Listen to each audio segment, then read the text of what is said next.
बीती विभावरी जागरी, अंबर पनघट में डुबो रही, तारा घट उषा नागरी।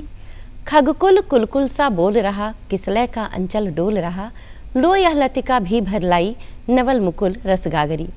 कविवर जयशंकर प्रसाद की इन्हीं पंक्तियों के साथ इस सुहानी भोर में बहुत बहुत स्वागत है आपका बिहार बिहान में। नमस्कार, मैं हूं श्वेता सुरभि और मैं हूं राकेश। आपके इस खास कार्यक्रम, इस लोकप्रिय कार्यक्रम बिहार बिहान पे तहे दिल से हम आपका स्वागत करते हैं। और आज का मौसम तो सुहाना हो गया है राकेश, क्या कहोगे? बिल्कुल श्वेता, और देखा जाए तो कल से लगातार बारिश की बूंदे, मतलब कि ना बारिश ज्यादा हो रही है नहीं कम हो रही है। घर से निकलो भी तो सोच कर कि कहीं बारिश ना हो जाए, मतलब कि दिन भर कल छिटपुट बारिश होती रही और लगातार बारिश हो भी रही है। और हम सब के लिए तो ये पॉजिटिव खबर है, क्योंकि बारिश की राहत इसका कई समय से हम इंतजार कर रहे थे, और जब बारिश हुई है तो हम इसे कैसे मना कर सकते हैं, है ना। तो जब सुबह सुहानी हो तो पूरा दिन सुहाना हो जाता है, और जब दिन सुहाना हो तो हमें ईश्वर का धन्यवाद तो ज़रूर करना चाहिए कि एक नई सुबह, नई उम्मीद, नई आशा के साथ हमने अपने दिन की शुरुआत की है। एक अच्छी सुबह हमें ईश्वर ने दी है, तो उनको धन्यवाद देते हुए, उनके लिए कृतज्ञता जताते हुए हमें क्या करना चाहिए? आज भजन सुनाना चाहिए। और जैसा कि हम सभी जानते हैं कि जो भजन होता है भगवान के, जो भजन का जो भक्ति मार्ग होता है वो उसे प्रशस्त करता है, और इसलिए तो हर सुबह हजारों लाखों लोग सुबह से उठकर भजन को सुनते हैं और अपना भक्ति का मार्ग जो है वो प्रशस्त करते हैं। बिल्कुल। तो देखते हैं आज का भजन।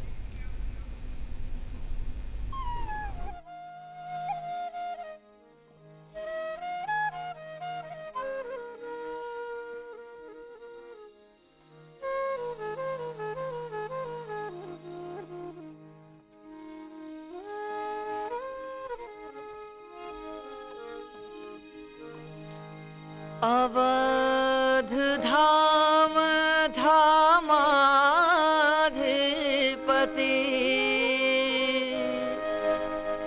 अवतारण पति राम, सकल सिद्धपति जानकी, दासनपति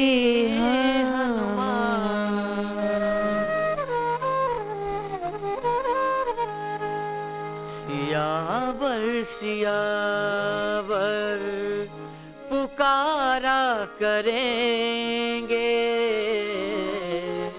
सियावर सियावर पुकारा करेंगे, मिथिला अवध में गुजारा करेंगे, मिथिला अवध में गुजारा करेंगे, सियावर सियावर पुकारा करेंगे, मिथिला अवध में गुजारा करेंगे, मिथिला अवध में गुजारा करेंगे, सियावर सियावर।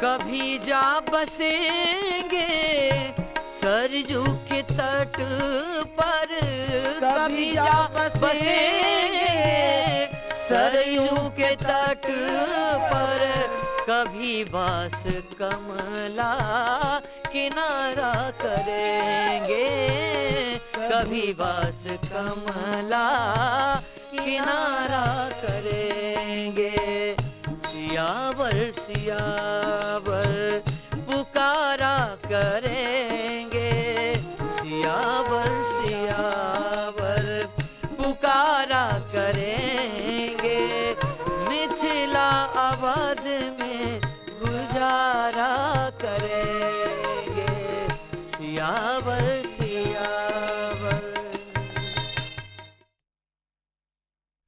तो सुबह सुबह यह प्यारा भजन आपने सुना और श्वेता कहते हैं कि भगवान की स्तुति के लिए भजन कीर्तन और गायन की जो परंपरा है वो सदियों से चली आ रही है और इसी परंपरा को हम देख रहे हैं, सुन रहे हैं और आगे यूं ही हमें देखते और सुनते भी रहना चाहिए। श्वेता, भाग दौड़ भरी जिंदगी है, कहते हैं कि थकना मना है, इसके बावजूद भी कई लोग जो हैं मानसिक प्रताड़ना से भी कई सारे जो लोग हैं शिकार हो चुके हैं और इसी के साथ साथ ऐसे स्थिति में जो लोग हैं अपने आप को मानसिक स्थिति जो उनकी है अपने आप को सही व्यवस्था सही करें ताकि अपने जो रोजमर्रा की जो चीज़ें हैं उनमें सही तरीके से वो काम कर सके। इसके लिए बहुत ज़रूरी है उस पर सोचने के लिए ताकि आपको एक सकारात्मक विचार आ सके। बिल्कुल बिल्कुल सही।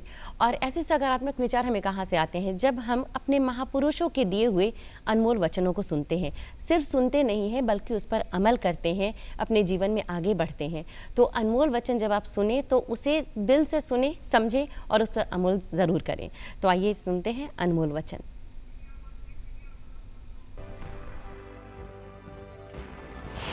सबसे बड़ा धर्म है अपने स्वभाव के प्रति सच्चे होना, खुद पर विश्वास करना।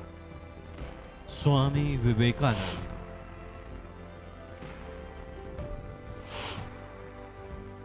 ब्रह्मांड की सारी शक्तियां पहले से हमारी हैं।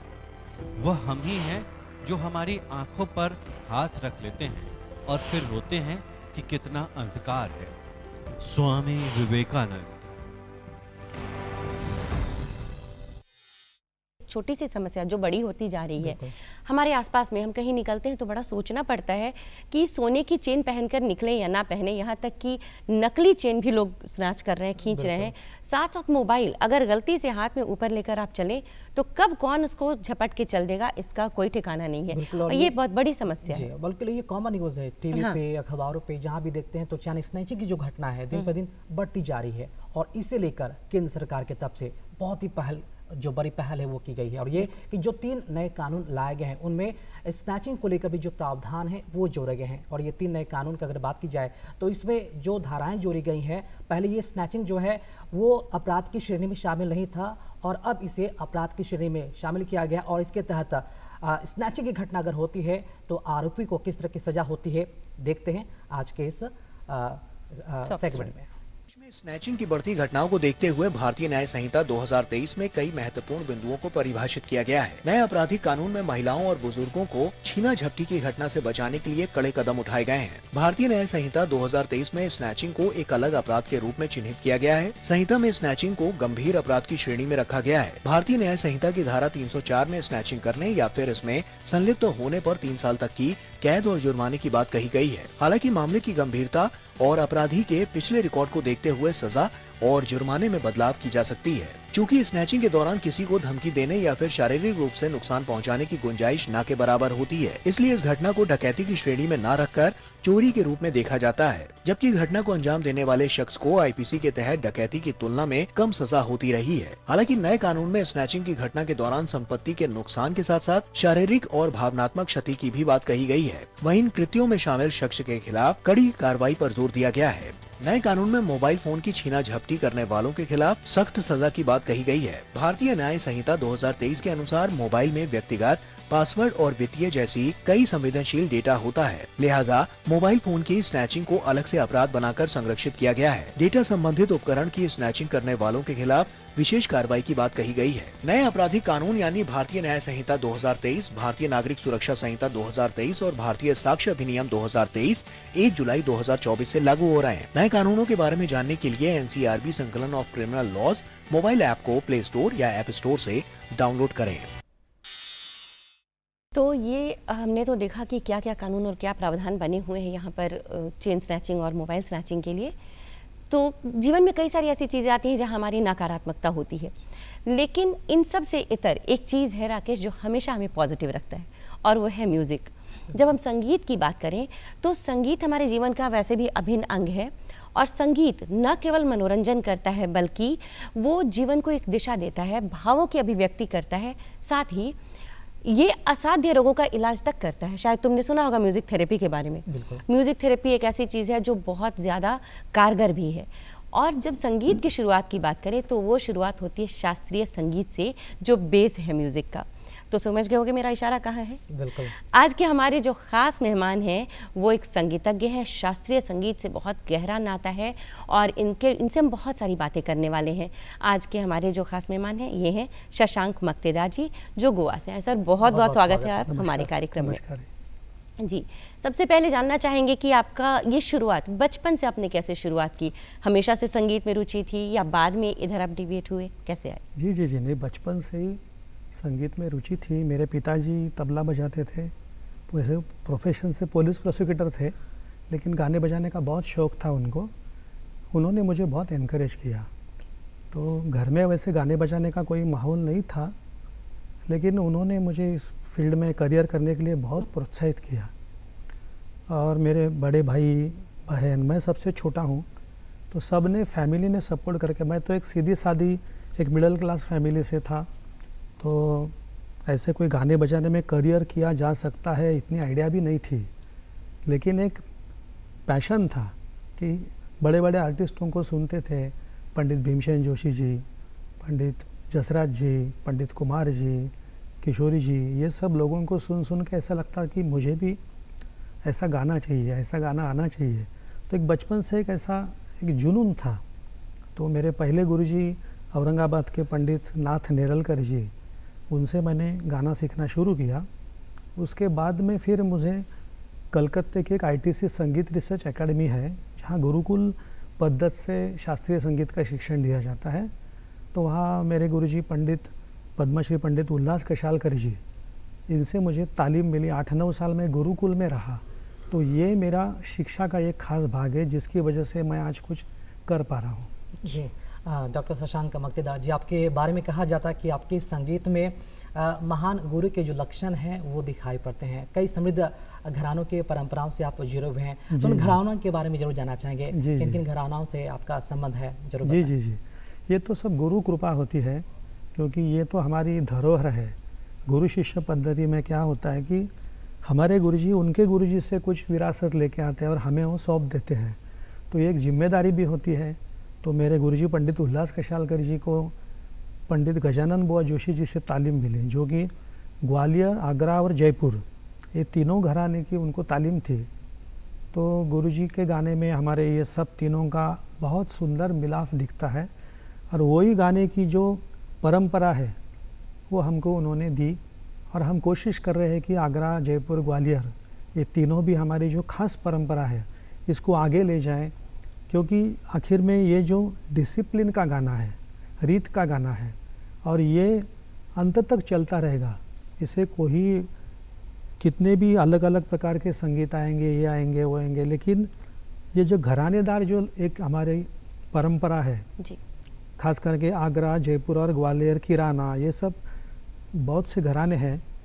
तो ये तीनों घराने का मुझे सौभाग्य मिला। खास करके ग्वालियर ज़्यादा मुझे अपील हुआ और मैं उसमें ज़्यादा हुआ, लेकिन जयपुर, आगरा भी हम गाते हैं।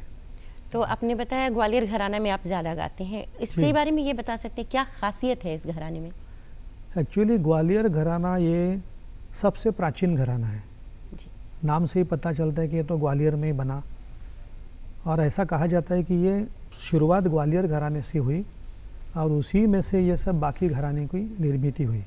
क्योंकि एक्चुअली घराना यानी क्या होता है कि गाने की एक शैली, किस विधा से आप गाते हैं, किस तरह से आप गाते हैं, आलाप कैसे रखते हैं, बंदिशें कैसी गाते हैं, उसकी स्पीड कैसे रखते हैं, ये सब मिलके वो एक स्टाइल बनती है। तो ग्वालियर घराना सबसे प्राचीन है, और इसके बारे में ये कहा जाता है कि ये एक प्रवाही घराना है। इसमें एक फ्लो चलता है, सिलसिला बनते रहता है। कोई अगर राग ले तो राग में सबसे पहले एक प्रवाही आलाप किया जाता है, उसके बाद में बंदिश गाई जाती है, बंदिश का स्थायी अंतरा गाया जाता है, फिर ठेके के साथ खास करके झुमरा, तिलवाड़ा, ये इस टाइप के ताल ग्वालियर घराने में बहुत ज़्यादा गाए जाते हैं, जो हम भी बहुत ज़्यादा गाते हैं। तो ये ताल में उसकी बढ़त होती है, और मध्य लय की तरफ फिर बाद में धीरे धीरे उसकी बढ़त होती है। जी जी, खास करके ताराने भी गाए जाते हैं ग्वालियर घराने में, टप्पे भी गाए जाते हैं। तो एक ऐसी परिपूर्ण ऐसी एक गायकी ग्वालियर घराने में मुझे महसूस हुई। जी शशांक जी, आपके बारे में कहा जाता है कि आप दूरदर्शन की ए ग्रेड कलाकार हैं भी। जी। विदेशों में काफ़ी बेहतरीन आपने प्रदर्शन दिया है, अच्छा अनुभव है और आपकी जो आवाज़ है मधुर और सुरीली है। तो जरूर चाहेंगे आपकी आवाज़ को और मधुर जो गीत है क्या आज संगीत में सुनाने जा रहा है हमें। जी, जैसे अभी मैंने बात कही कि ग्वालियर घराने में खास करके तराने गाए जाते हैं, तो मैं कोशिश करता हूँ कि एक ग्वालियर घराने का एक खास राग है, राग अलैया बिलावल। वो सुबह के समय का ही राग है, तो उसमें एक कुछ तराना मैं सुनाता हूँ। ज़रूर।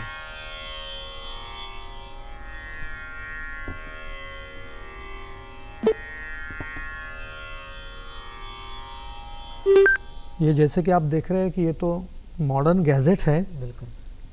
एक्चुअली तानपुरा लेके गाते हैं, जी। लेकिन अभी आजकल इस पे भी हम कभी कभी गाना पड़ता है। तो ये मैं कोशिश करता हूँ कि राग अलैया बिलावल में एक तराना थोड़ा सा बंदिश सुनाता हूँ।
जैसे कि आप देख रहे हैं इसमें शब्द नहीं है, दीम तना दे रे ना, लेकिन शब्द नहीं होते हुए भी राग अलैया बिलावल का एक माहौल और उसका जो भाव, ये सब बुजुर्गों की ये दी हुई देन है हमारे लिए कि ऐसे ऐसे उन्होंने बंदिश दिए हैं हमको। दीम तना देना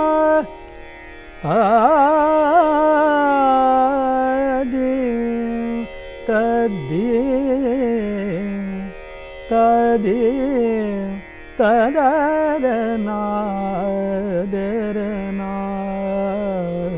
देरे एरना दिम दिम तनदना दिम दिम तनदना। क्या बात है, क्या बात है, बहुत। आपके कलात्मक अखंडता के प्रदर्शन को हम बार बार प्रणाम करते हैं शशांक जी, और यही वजह है कि आपके इस अखंडता प्रदर्शन को जो दर्शक हैं वो बहुत ही पसंद करते हैं, श्रोता बहुत पसंद करते हैं। और श्रोता कहते हैं कि शास्त्रीय संगीत में भारतीय संस्कृति की जो आत्मा है वो बसती है, बिल्कुल, और ईश्वर का जो सीधा संबंध है वो गीत संगीत से होता है। तो इसी पर मैं ये पूछना चाहूँगी शशांक सर से कि आपको विरासत में इतना कुछ मिला, तो इसी शास्त्रीय संगीत को आगे भविष्य देने के लिए, इसको विरासत में आगे बढ़ाने के लिए आप क्या प्रयास कर रहे हैं? जी, वैसे मैं अभी गोवा में स्थित हूँ, तो लास्ट करीब 22 साल से मैं पणजी में हूँ।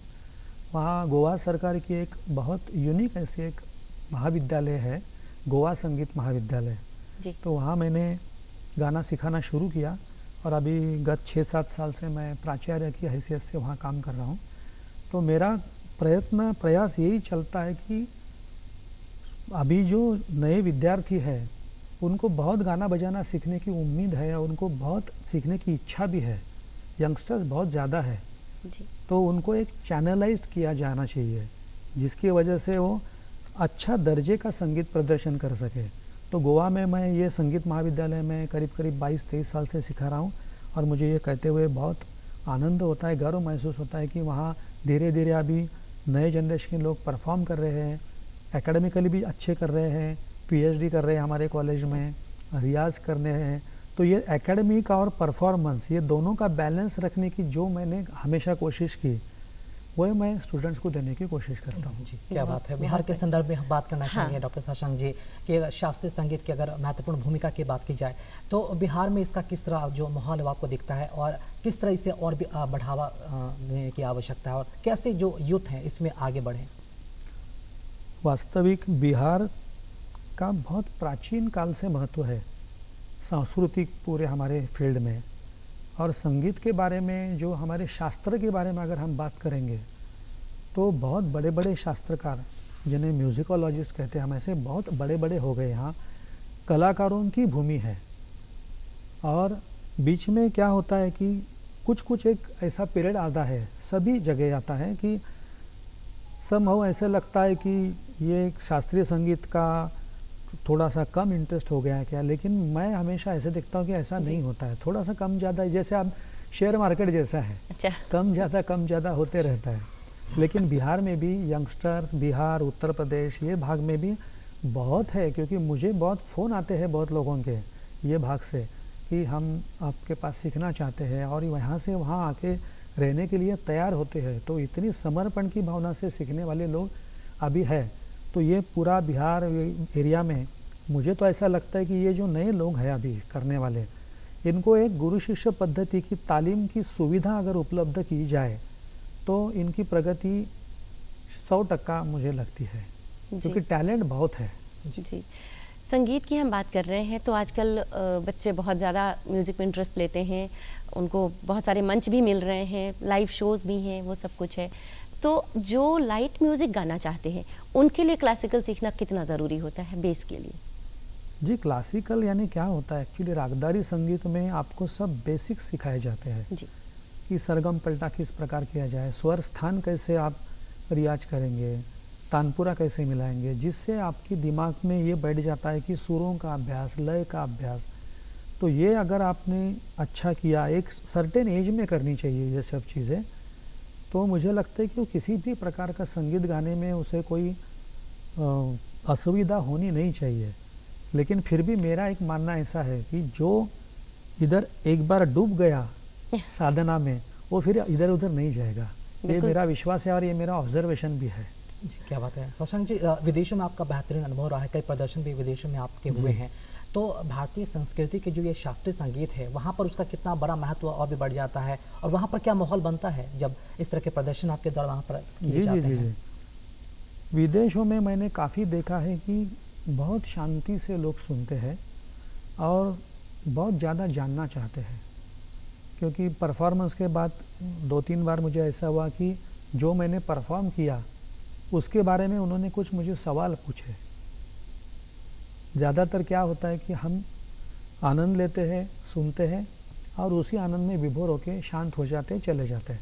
लेकिन मैंने विदेशों में कई बार देखा है कि उसके ऊपर सवाल पूछते हैं लोग कि जी आपने ये जो ऐसा किया, ये ऐसा क्यों किया, इसके पीछे क्या कारण है, या इनका हमने सुना तो वो अलग गाया, आपने अलग गाया। तो ये इस टाइप का मुझे, लेकिन और बहुत अच्छा क्लासिकल सुनते हैं।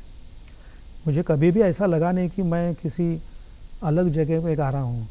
जैसा रिसीव होना चाहिए वैसे ही हो रहा था, जैसे हमारे भारत में होता है वैसे ही उधर रिसीव होता है। बहुत सुंदर बात, ये बहुत और जहाँ तक शास्त्रीय संगीत की बात कर रहे हैं कि देश से लेकर विदेशों तक सभी को उतना ही इंटरेस्ट है जैसे आपने बताया।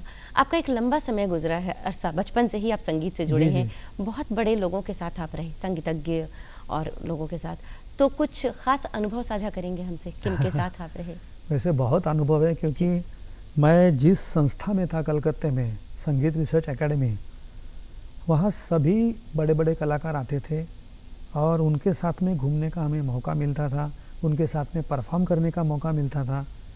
अभी कुछ किस्सा याद आता है मुझे। एक बार मैं साउथ के टूर पे था, उस वक्त संगीत रिसर्च एकेडमी एक बस लेके निकलती थी और उस बस में सभी बड़े बड़े कलाकार, मेरे गुरुजी रहते थे, उस्ताद झाकिर हुसैन साहब रहते थे, पंडित शिव कुमार शर्मा जी रहते थे, पंडित हरिप्रसाद चौरासिया जी रहते थे, पंडित वीजी जोग जी रहते थे। ये सब बड़े बड़े हस्तियाँ उस बस में चलते थे और हम उनके साथ में रहते थे। तो ये एक बहुत बड़ा अनुभव था। और हम जहाँ परफॉर्म करने जाते थे, जैसे एक बार मुझे याद है मणिपाल में, साउथ में मेरा गाना था, और मेरे गाने के बाद में पंडित शिव कुमार शर्मा जी का संतूर था और उनके साथ में उस्ताद जी जाकिर हुसैन साहब थे। तो होटल में जब मैं निकल रहा था प्रोग्राम के लिए, उस वक्त उस्ताद जी जाकिर हुसैन खान साहब मुझे मिले और उन्होंने मुझे पॉइंट आउट किया, तुम्हारा गाना है ना, मैं आ रहा हूँ। तो मुझे बहुत डर लगा और टेंशन हुआ। तो जैसे मैंने गाना शुरू किया, धीरे धीरे देखा कि सामने उस्ताद जी आके बैठे हैं और उस्ताद जी इससे बड़े प्यार से सुन रहे हैं और मुझे बहुत इनकरेज कर रहे हैं। बातें तो कई सारी हैं आपसे करने के लिए, लेकिन डॉक्टर शशांक जी, कई ऐसी गीतें हैं, कई ऐसे भजन हैं आपके द्वारा गाए हुए हैं, तो अगली प्रस्तुति क्या आप सुनाने जा रहे हैं हमें? जी, मैं तो वैसे बेसिकली शास्त्रीय रागदारी संगीत गाने वाला ही हूँ जी। तो इसी में कुछ अलग अलग गाता हूँ जरूर, क्योंकि मेरा जो खास रुझान है वो रागदारी संगीत और ख्याल संगीत में है। तो मैं लाइट गाता था बचपन में, लेकिन अभी 25-30 साल से मैं पूरा ख्याल ही गाता हूँ। जी, तो ख्याल की कुछ एक बद्दी सुना देता हूँ। जी जरूर। एक बहुत प्रसिद्ध राग है सवेरे का राग तोड़ी, मियाँ की टोड़ी भी बोलते हैं उसको। तो उसमें कुछ बंदी सुनाता हूँ। रे ना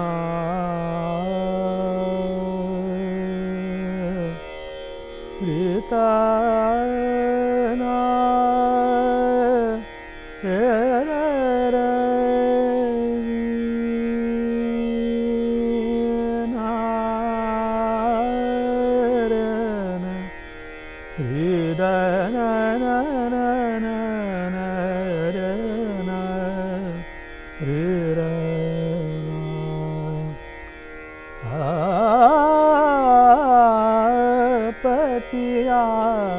पथकवा मोरे पिया पतिया पथकवा मोरे पिया सन मोरा संदेशा बेगलिया पतिया पथकवा मोरे पिया पतिया पथकवा मोरे पिया गरी गरी पल पल छिना छिना मैं का गरी गरी पल पल छिना छिना मैं का जुगाता बीतत बेगलिया श्री हो छतिया पतिया पथकवा मोरे पिया पतिया पथकवा। अब ये 3 ताल में मध्य लय में ये बंदिश है, इसमें आलाप किए जाते हैं, तान किए जाते हैं, बढ़त किए जाते हैं। ये आधा घंटा तक गाया जा सकता है। जितना सुने हम लोगों को कम ही लगेगा। वाकई में बिल्कुल, और काफी खूबसूरत। विभोर होने जैसा हाँ। लगता है कि हम लोग बस सुनते ही रहें, लेकिन समय उतना नहीं है कि हम इसको बहुत ज़्यादा सुन सके। तो समय हो चला है इनका, अब बिल्कुल, हम आपसे लेकिन विदा लेंगे। चलते चलते आपसे संदेश जरूर लेना चाहेंगे कि आप क्या संदेश देना चाहेंगे हमारे दर्शकों को शास्त्रीय संगीत को लेकर। संदेश देना तो ये बहुत बड़ी बात है। मैं जी। तो वैसे बहुत छोटा साधक हूँ, लेकिन मैं यंगस्टर्स, मेरे जो छोटे भाई हैं, उनके लिए ये ज़रूर कहूँगा कि साधना ये बहुत बड़ी बात है और अच्छे गुरु के पास 8-10 साल तक कम से कम सीखना चाहिए। उसके बाद में खुद का रियाज होना चाहिए, फिर स्टेज पर आने का विचार होना चाहिए। फल पकने से पहले ही आप उसको अगर स्टेज पर रखेंगे तो फिर वो अच्छी बात नहीं होगी, एमेच्योर नहीं हो, बस जी। खुद को बड़ा कीजिए। बिल्कुल, और एक बार फिर से कहना चाहेंगे बहुत ही शानदार और उम्दा प्रदर्शन, और अपने बहुत ही अच्छी अपने भगवान की स्तुति दी और कई सारे संगीत गाए। तहे दिल से आपका बहुत बहुत जी, जी, शुक्रिया जी। अदा करना चाहेंगे। बहुत डॉक्टर कीमती वक्त शशांक आपने दिया हम मक्तेदार लोगों जी। को और बहुत अच्छी बातें बताई। मुझे भी बहुत आनंद आया। जी, धन्यवाद। धन्यवाद। तो दर्शकों, जैसा कि हमने कहा था कि भारतीय संगीत में, भारतीय संस्कृति में जो है शास्त्रीय संगीत की जो आत्मा है वो बसती है, और आत्मा का जो संबंध होता है वो परमात्मा से होता है, ईश्वर से होता है। इसलिए ईश्वर से जुड़े रहना चाहते हैं तो आपको शास्त्रीय संगीत से हमेशा जुड़ना ही होगा। श्वेता, मैं एक बात कहना चाहूँगा आपसे कि आपने कहावत सुनी होगी कि पढ़ोगे लिखोगे तो बनोगे नवाब, खेलोगे कूदोगे तो बनोगे खराब। अब लेकिन ये उल्टा हो गया है। बिल्कुल उल्टा नहीं हुआ है, मतलब आपके लिए खेल इतना इंपॉर्टेंट हो गया है, साथ साथ वो इतना बड़ा करियर ऑप्शन हो गया है कि लोग पढ़ाई छोड़ के खेल में लग, छोड़ के नहीं मतलब साइड करके non academic non attending classes करके भी लोग खेल को तरजीह दे रहे हैं, प्लेयर्स बन रहे हैं और बहुत ऊंचे तक जा रहे हैं। बिल्कुल। और इसमें जो समय दर समय जो मुहावरा मैंने अभी जो बोला, जो कहावत बोला, उसमें भी चेंजेस आए। ये नया चेंजेस क्या है मैं वो भी बताना चाहूंगा। वो नया चेंजेस ये है कि पढ़ोगे लिखोगे तो बनोगे नवाब, खेलोगे कूदोगे तो बनोगे लाजवाब, है ना। तो ये बहुत ही बड़ा जो तब्दीलियां इसमें आ गई है। तो इसी से जुड़े अहम विषयों पर आज हम बात करने वाले हैं। बिहार और भारत ने अपनी कितनी बड़ी उपलब्धि हासिल की है खेल के क्षेत्र में, और खेल पत्रकारिता के विषय में जानेंगे कि खेल पत्रकारिता ये कितना चुनौती भरा है और कैसे इसे आप मतलब कि चुनौतियों का सामना करते हैं जब इस पत्रकारिता के क्षेत्र में आते हैं। और इसी विषय पर अधिक बातचीत करने के लिए आज हमारे बीच मौजूद हैं अजय कुमार जी, जो प्रभात खबर के संपादक है। बहुत बहुत स्वागत है आपका अजय जी हमारे खास कार्यक्रम में।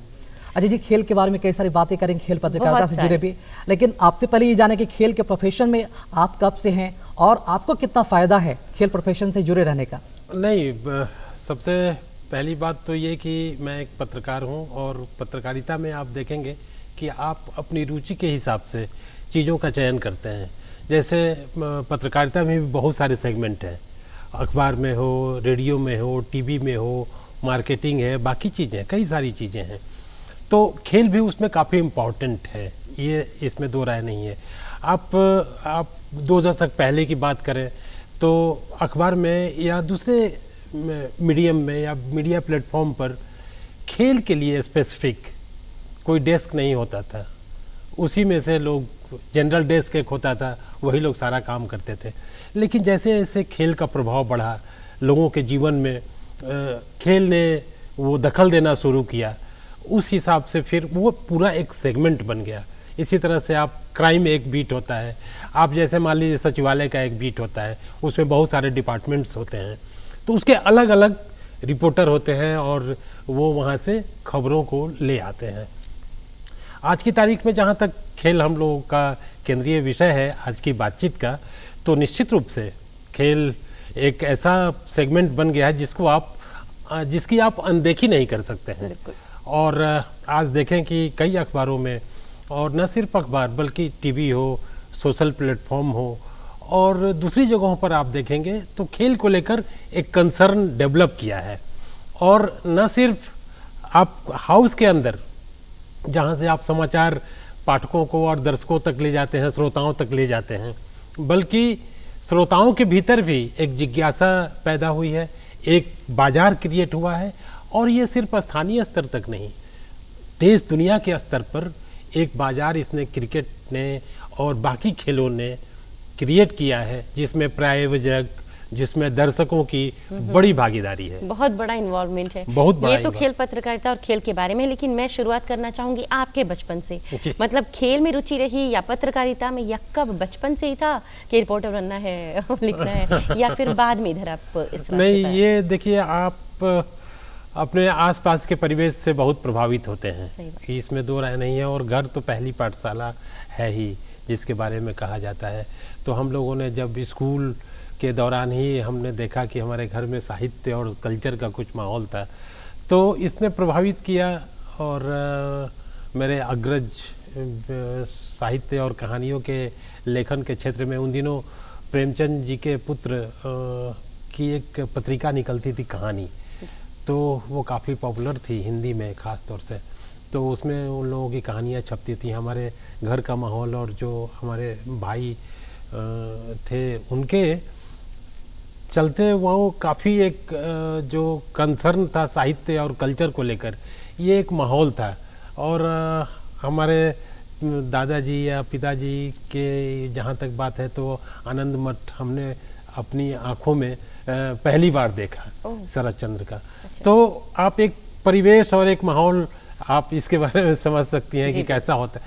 तो कहीं ना कहीं अच्छा, हमारे दूसरे जो भाई हैं दूसरे प्रोफेशन में गए, बैंक में कोई गया, कोई लेक्चरशिप में गया और बाकी नौकरियों में। लेकिन मेरी रुचि लगता है कि स्वाभाविक रूप से इस ओर बढ़ती गई। और यहाँ मणिकांत ठाकुर जी थे, काफ़ी चर्चित पत्रकार, वो प्रभात खबर में थे। और उसके पहले मुझे याद है कि 87, 86, 88 में वो एक अखबार निकालते थे और हम लोग उसमें अपनी रिपोर्टिंग और खबरें भेजा करते थे, तो वो प्रकाशित करते थे। तो इससे एक फिर वो प्रभात खबर में आ गए, हरिवंश जी थे। तो 1 अक्टूबर 1990 से प्रभात खबर में हमने बतौर प्रशिक्षु संवाददाता काम करना शुरू किया। और दूरदर्शन के पास में ही हम लोगों का दफ्तर हुआ करता था, 22 Surya apartment. Doctor CP Thakur जो प्रसिद्ध चिकित्सक हैं, उनके ठीक बगल में जो अपार्टमेंट है, उसी में दूसरी मंजिल पर हम लोगों का दफ्तर हुआ करता था। ये 90 की बात है। और वहाँ से एक सिलसिला शुरू हुआ और आप उसमें पत्रकारिता में आने के बाद आप कहें कि उसमें एक रुचि और बढ़ती गई। रुचि के साथ साथ आपकी प्रतिबद्धता, आपका कमिटमेंट उस लेवल पर ज़रूर आपको डेवलप करना होगा। और मुझे लगता है कि न सिर्फ पत्रकारिता बल्कि किसी भी उद्यम में, आप किसी भी कारोबार में, किसी भी व्यवसाय में आपका वह कमिटमेंट लेवल ज़रूर मायने रखता है। और आप ये देखिए, मैं अपनी पीठ क्या तो थपथपाऊँ जिसको कहा जाता है वो ठीक भी नहीं लगता है। प्रशिक्षु पत्रकार के रूप में मैंने अपने करियर की शुरुआत की और आज उसी प्रभात खबर में बिहार का संपादक हूँ। तो मुझे लगता है कि कहीं आप जो अपना समय, आप जो अपना कमिटमेंट, आप अपना लगन और इन सब चीज़ों को मिला के जो आप निवेश करते हैं, वह निवेश कहीं ना कहीं आपको किसी न किसी रूप में जरूर रिटर्न करता है। लेकिन ईमानदारी होनी चाहिए, लगन और प्रतिबद्धता होनी चाहिए, चाहे आप काम कुछ भी करें। मेहनत, लगन और ईमानदारी की आप बात कर रहे हैं, तो ये हर किसी में होता है जो कुछ करना चाहे। और मुझे लगता है कि जो आजकल की नई जनरेशन में जो लोग आ रहे हैं, जो खेल पत्रकारिता से जुड़ना चाहते हैं, तो मेहनत लगाना ही, जब उन्हें पता रहेगा कि क्या और कैसे करना है, तो इसकी शुरुआत कैसे कर सकते हैं? देखिए, सबसे पहली बात तो आप किसी भी क्षेत्र में जाना चाहें तो उसका एक फेज होता है। सबसे पहला चरण ये है, पहली सीढ़ी ये आप कह सकते हैं कि आप अपना मानस तैयार करें कि आपको किधर जाना है। संगीत में जाना है, जैसे हमारे अभी इसी कार्यक्रम में जो शास्त्रीय संगीत के जानकार आए थे, उन्होंने भी इन सब चीज़ों को रेखांकित किया कि केंद्रीय विषय वस्तु क्या होना चाहिए। आपने अगर किसी भी क्षेत्र में करियर बनाना है तो सबसे पहले आपको अपना मानस तैयार करना होगा कि हमको किधर जाना है, और उसके हिसाब से आप कदम दर कदम आपको आगे बढ़ना होगा। जैसे खेल पत्रकारिता की ही बात है, तो आज की तारीख में आप ग्रेजुएशन के बाद या इंटर के बाद आप किसी भी पत्रकारिता संस्थान में आप एडमिशन ले सकते हैं, ग्रेजुएशन का या एमए जो उसका इक्विवेलेंट है। और इसके बाद आप डिप्लोमा कर सकते हैं जर्नलिज्म में। और ये सारे कोर्सेज राष्ट्रीय, दिल्ली के स्तर पर, पटना के स्तर पर और बाकी ज़िलों में भी यूनिवर्सिटीज़ में पत्रकारिता की पढ़ाई हो रही है, आप वहाँ से कर सकते हैं। और साथ साथ पत्रकारिता की पढ़ाई के साथ साथ आपको अपना डेवलपमेंट, जिसको बोलते हैं खुद का विकास, आपको करने के लिए बाकी चीज़ों का अध्ययन जरूरी है। जैसे सिर्फ खेल ही नहीं, खेल में अगर आपको जाते हैं तो आपको रिकॉर्ड्स आपके टिप्स पर होना चाहिए, आपकी ज़ुबान पर होना चाहिए कि भाई 1983 में अगर कपिल देव ने कैच न पकड़ा होता तो शायद वो ट्रॉफी हमारे हाथ में नहीं होती। बिल्कुल। तो वो कपिल देव उस समय मैदान में किस क्षेत्र पर खड़े थे? लॉन्ग लेग पर थे। हाँ, कि और कितना स्टेप उन्होंने दौड़ा, करीब 20 कदम वो कपिल देव दौड़ के और उन्होंने कैच पकड़ा था। और किसका कैच था? तो ये सब रिकॉर्ड इस तरह से बिल्कुल। और अजय जी, मुझे लगता है कि अपने करियर की ईमानदारी को लेकर बात हो रही है, तो मुझे लगता है कि ये इस जो भी बातें हो रही विषय पर, इससे आपसे बेहतर उदाहरण नहीं हो सकता और युवाओं के लिए आपसे बड़ा कोई रोल मॉडल नहीं हो सकता, क्योंकि जिस मतलब कि प्रभात खबर में आप प्रशिक्षु पत्रकार थे, लेकिन आप वहाँ पर संपादक हैं, तो ये इससे बड़ी उपलब्धि, ये वाकई में आपके लिए बड़ी उपलब्धियों में से एक इसे मानी जाती है। चूंकि अब खेल पत्रकारिता को लेकर बातें हो रही है, तो हम खेल को लेकर भी बात करेंगे, खेल जगत को लेकर। अभी हाल ही में T20 संपन्न हुए, जिसमें भारत ने ऐतिहासिक जीत हासिल की। 17 साल के बाद इतिहास रचा गया। हालांकि यह मैच साउथ अफ्रीका भी जीत सकता था, लेकिन अंत समय में जो ट्विस्ट हुआ और मैच हम लोगों ने, फाइनल कप हम लोगों ने जीता। और हालांकि देखा हम लोगों ने भी कि 3 जो प्लेयर्स हैं उन्होंने भी रिटायरमेंट की घोषणा कर दी। तो किस तरह से इस जीत को देखते हैं और रिटायरमेंट को देखते हैं आप? नहीं, वाकई ये बहुत बड़ी उपलब्धि है और ख़ास तौर से इस फॉर्मेट में आप देखेंगे कि एक अंतराल के बाद भारत को यह उपलब्धि हासिल हुई है। और निश्चित रूप से 15 ओवर तक तो यह ऐसा लग रहा था कि ये मैच अब गया भारत के हाथ से और फिर निराशा मिलने वाली है शायद।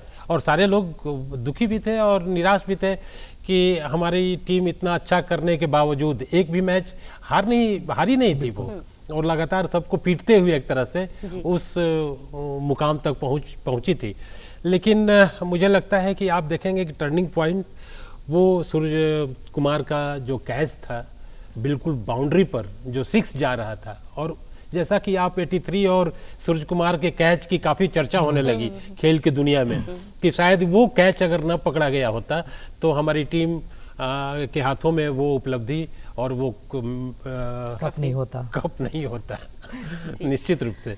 तो ये है कि आप वहाँ भी कमेंटेटर और बाकी लोगों ने जिस हिसाब से सूरज कुमार और बाकी पूरा जो सेगमेंट है खेल का, क्रिकेट का, बल्लेबाजी का हो, फील्डिंग का हो, क्षेत्र रक्षण का हो, कीपिंग का हो, आप हर सेगमेंट में देखिएगा तो एक टीम स्पिरिट और सबने अपना 120% दिया। तो ये मायने रखता है। आप अगर प्रदर्शन करते हैं और एक बड़े मैच में करते हैं तो आप 180 से काम नहीं चलेगा, आपको 120 तो देना ही पड़ेगा। और यह हमारी टीम ने करके दिखाया है और बहुत बड़ी उपलब्धि है। एक लंबे 2007 के बाद जो पहला कप हमने जीता था, उसके बाद एक सन्नाटा था और पहुंचने के बावजूद पिछले मैच में हम लोग हार गए थे। तो उसका एक तरह से कहीं ना कहीं हिसाब किताब चुकता किया हमारी टीम ने, और ये हम सब लोगों के लिए बहुत गौरव की बात है। ये उपलब्धि तो बहुत बड़ी रही और सबने देखा है, मतलब उल्लेखनीय है, एक इतिहास ही बन गया। लेकिन एक साथ 3 खिलाड़ियों ने जो T20 फॉर्म से संन्यास लिया, इसके बारे में आप क्या कहेंगे? मतलब वजह या देखिए, क्रिकेट हो या जीवन का कोई भी क्षेत्र, आप पुराने लोग जाते हैं और नए आते हैं और एक वैक्यूम की स्थिति तो बनती है, इसमें दो राय नहीं है।